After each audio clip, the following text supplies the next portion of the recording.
Jello YouTube, guess what? I feel better, much better. I'm not coughing, I'm not wheezing, and I'm not suffering. So I can get back to what I've been doing. So this here will be a little bit of an update of exciting things that are happening within the world, and then a little topic that I came across that I wanted to talk about. So first things, major updates.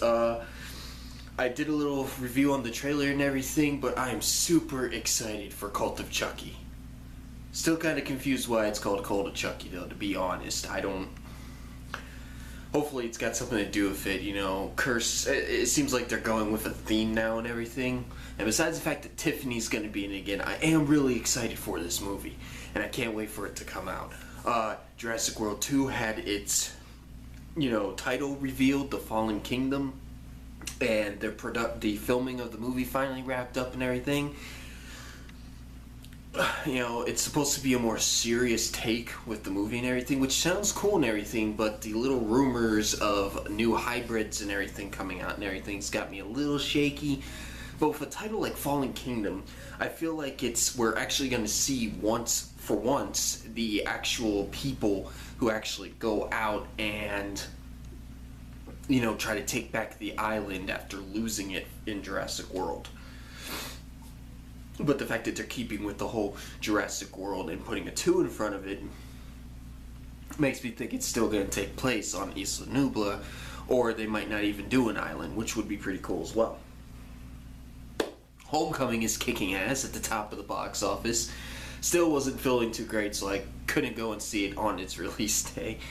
But if things go right, I'm going to see it tomorrow. Today's Monday, so Tuesday, tomorrow, definitely.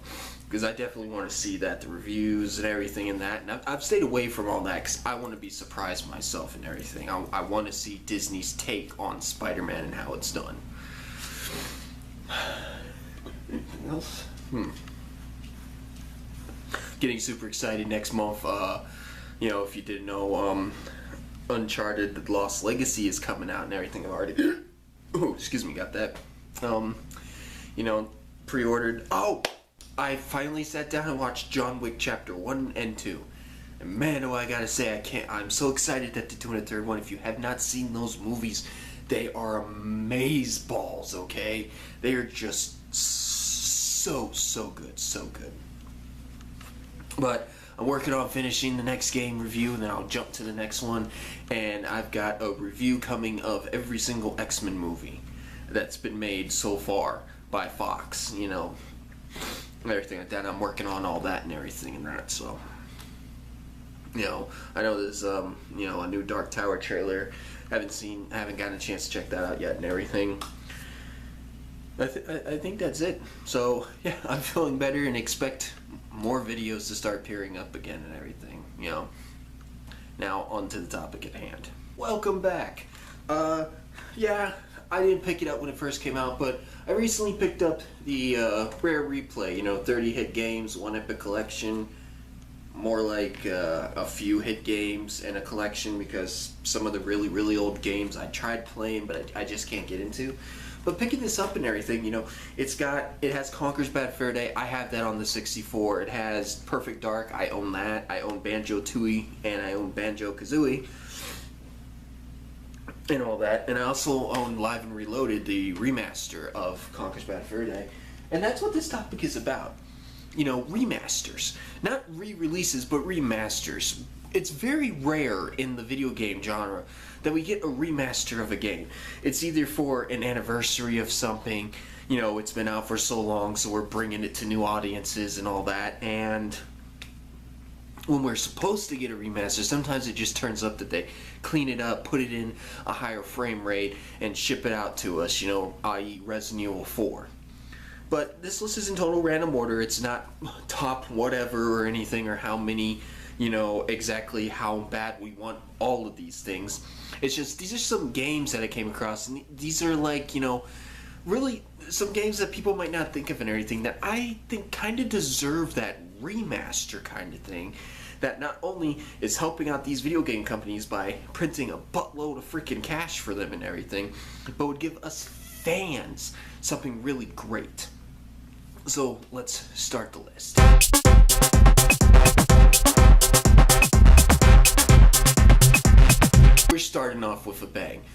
here has played Spider-Man 2 on GameCube, Xbox, or PS2?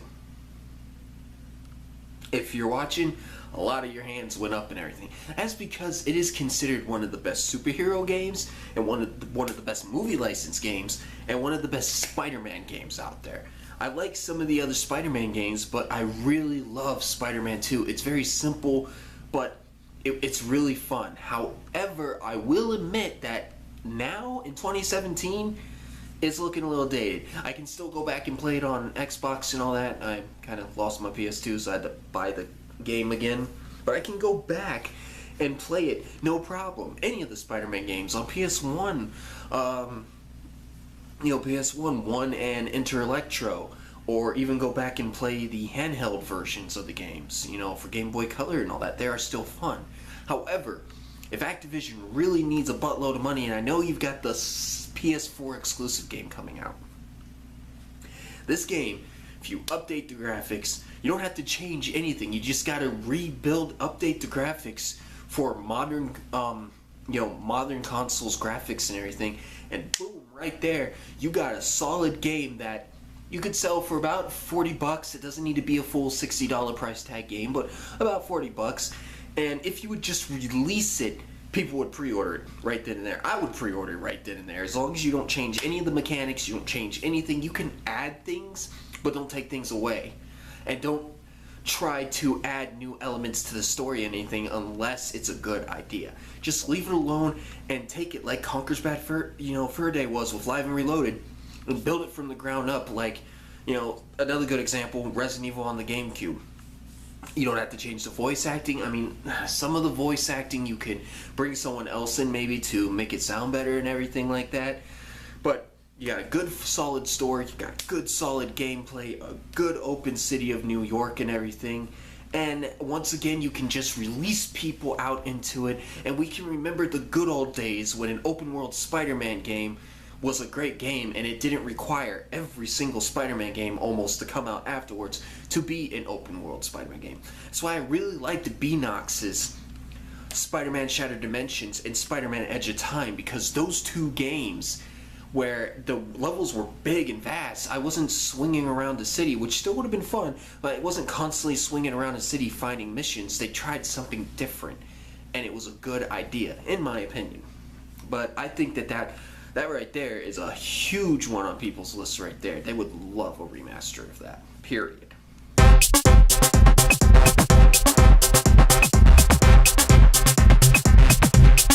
Moving a little backwards in time, like to the 80s, we got Batman on NES, based off of Tim Burton's first Batman film in I'm gonna get yelled at for this, 1980 something. I'm going with 80 something because I don't know the exact time, and I don't want to get freaking out. Like 1988 or 1989, one of those, I'm hoping. Anyway, and I'm not talking about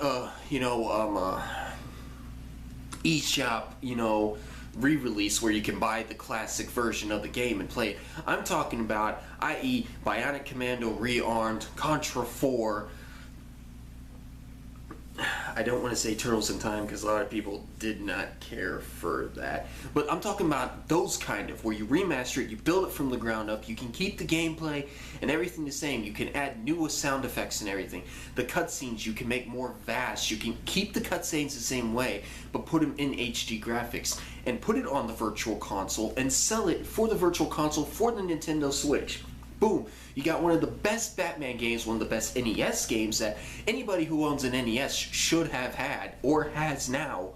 And instead of having to pull out your old NES or pull out the NES Mini, boom, you're playing on your Switch and you decide to go over to your Virtual Console, and boom, you pop it on there. And again, I keep saying Virtual Console, which is supposed to be for just re-releases. This is a remaster. It doesn't even have to be on a card. It could be a digital game, $20, and that just prints money for you right there. And it could be on other consoles if Nintendo's not the only one that holds the rights to it and everything.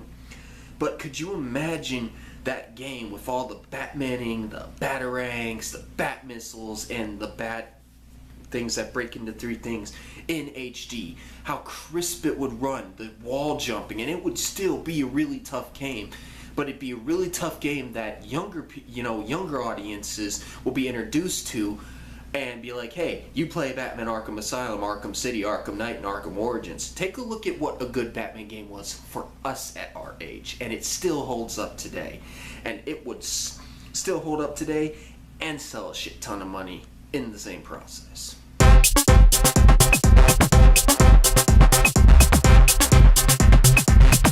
A lot of people for this intro, you're kind of scratching your heads, maybe because you don't know what I'm talking about, but that's why I'm making this list. And this is kind of a really big pipe dream because of the whole Disney taking and closing down LucasArts studio and everything, and that's who it was made by and everything.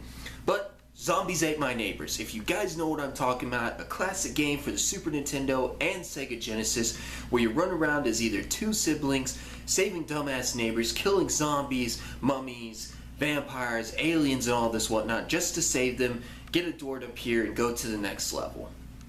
This here is a game that wouldn't be that hard to remaster. With its cartoonish looking graphics, all you have to do is update those a little bit, which would not take that much at all. You could update the controls a little bit, maybe add, well actually no, now that I think about it, you don't need a camera control because it's a 2D game. Keep it like that. You don't need to 3D it or anything. Keep it like that. Keep the same premise. Maybe add some new weapons. You could add some new levels and everything. And this would introduce people to one of the greatest Super Nintendo games that I ever played.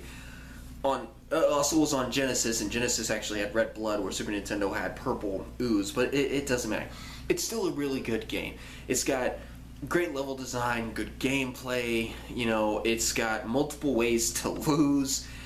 It is a frustrating game when you're playing with somebody else though, and the other person is having trouble playing it and everything. And when you use a password, it's really frustrating that, you know, and that's the other thing too. Get rid of the password system. I love the game, but with the password system, when you put it into the game, all the items that you had previously you lost because you can't remember that.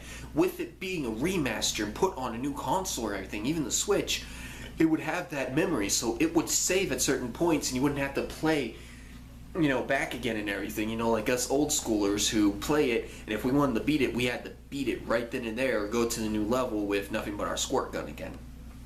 And that was the thing too. It was a really nifty game. Zombies can be destroyed by water or soda cans. You use popsicles, plates, metal detectors, and everything. It was a really unique, nifty premise, like all B movies just thrown into one.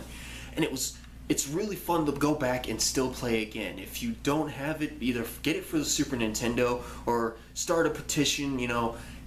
Again, it's a pipe dream because LucasArts is shut down because of Disney and everything, and Disney's the one who probably owns it. But this would be another one that would print a lot of money, not on the fact that people like it, but because people don't know what about it and it seems interesting. It might be something that gains people's attention and, you know, bring back that really nostalgic, awesome feeling of that game itself.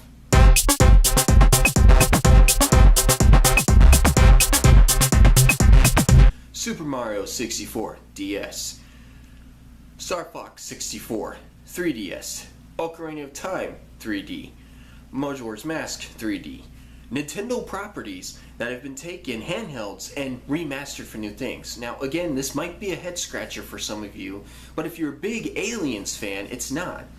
Aliens: The Thanatos Encounter is a Game Boy Color game. Now, it's a Game Boy Color game that, to be honest, is a way better game than Colonial Marines. True, you have an a bird's eye perspective, and when you fire, you know, depending on the gun you have, it's slower and everything. And, you know, but the aliens and the facehuggers and the chest bursters, if you stand place, the alien can kill you right then and there. There's more danger in this game. You even get to go into a power loader and everything, and at the end you do fight the Queen. But you given certain objectives, you get to pick your Marines, kind of like Aliens Infestation. And just like in this one, if you die, your Marine gets captured though, but you can go back and save your Marine. If you don't, your Marine dies and you're down that Marine. Lose all your Marines and it's over. This being updated for the 3DS or even on the Switch would be awesome. This would honestly be a game that I think a lot of Alien fans would like to check out because it actually is really good. It's still fun to play on the Game Boy Color, and where it looks a little dated and everything, it's still a blast to play, and it is actually one of the better Aliens games. That Alien Infestation and Isolation, you know, minus the arcade games and all that, and maybe some of the AVP games, I can't really make any other recommendations for Alien games except for this one. This one, finding it brand new and everything, but if you find it used or something, would be really good. But if it was remastered, this could be another $30 to $40 game. I'll say it like that because it's kind of short, but it's long on the fact because it's a password system and all that. But, you know, you got a motion tracker, you get shotguns, pistols, pulse rifles, smart guns, you get the power loader and everything. You get to pick your Marines that gives you their age, their speed, their stamina and everything. You can heal with health packs, you can save people, you can get attacked by face huggers. Different colored aliens have different strengths and take more damage and everything. It's a really good game that actually stays true to the alien mythos more than Colonial Marines does. And Colonial Marines is canon by Fox. Aliens of Thanatos Encounter is a brilliant, really well done Game Boy Color game that, you know, when it first came out, if you got it, great. Trying to find it now would be a little bit harder and everything. But if you can find it, or hopefully waiting if they decide to re-release it, you know, hopefully a remaster would be a lot better. Re-release would be cool, but a remaster, taking it, adding the 3D element of the 3DS or on the Switch with the motion controls and everything. Don't change the gameplay, don't change the view, just update the graphics and everything and print the money basically.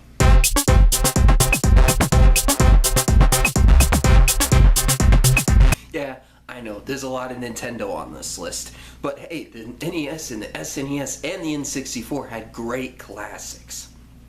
This one, I'm not even going to say much about because it's basically pretty simple. Yeah, it was re-released under the retro section of the 3DS, but Super Castlevania 4. Yeah, it's basically a remake of the original Castlevania, but taking that like they did with Castlevania 5 on the PSP and updating that on newer graphics and everything with all the controls, the moonwalking, the whipping in 8 directions, the sub-weapons, the bosses, the level design, just the really unique things about the game would be perfect for a remaster right there. And again, I don't have much to say about that because I'm pretty sure almost everybody knows what I'm talking about when I talk about Super Castlevania 4.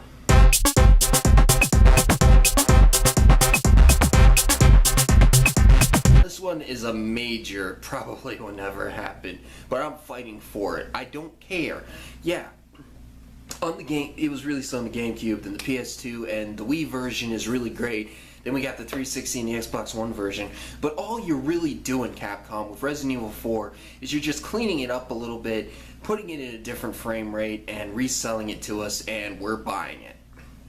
What I'm talking about is a remaster. Give us one of the best Resident Evil games and put it in PS4, Xbox One graphics. Could you imagine how great that would be? How beautiful the environment would be? How great the action would be? Just the look of the cutscenes and the interactions, and hell, when you get your head cut off by a chainsaw, seeing that in HD 60 frames per second, the game would move be smoother, and this would be another one that people would just throw their money at all the way. But at least it wouldn't be just another, oh, it's being put on another console, please buy it. No. Game designers, instead of just re-releasing a game, do like with Crash Bandicoot, the Insane Trilogy. Completely clean it up. Look at the game and go, yeah, it's great, it's a classic. But let's make it look cooler, let's add some things to it, let's change some things and everything to make people actually want to buy it. This probably will never happen because no matter how many times Resident Evil 4 is re-released, we throw our money at Capcom and just be like, yes please. Thank God we're actually getting a remaster for Resident Evil 2, and hopefully they don't fuck it up. But after buying the... Actually, I didn't buy the 360 version, it came free. So after I bought the Wii version, I stopped buying Resident Evil 4 because I've got it and I don't need to buy it anymore. And I'm not going to give Capcom my money if all you're going to do is clean it up, add some new frame rate to it, and that's it. No new costumes, no new story, it's just the same thing. And yes, it is a brilliant game, but it's a brilliant game that deserves to look like Resident Evil 7. If it would look like that and you would release this, Capcom, you would have so many pre-orders that you would be out of stock before the game even came out. Simple as that. Resident Evil 4, a remaster, would be the best idea for Capcom, but also too, working on the next Resident Evil 8 and Revelations 3 would be pretty cool too.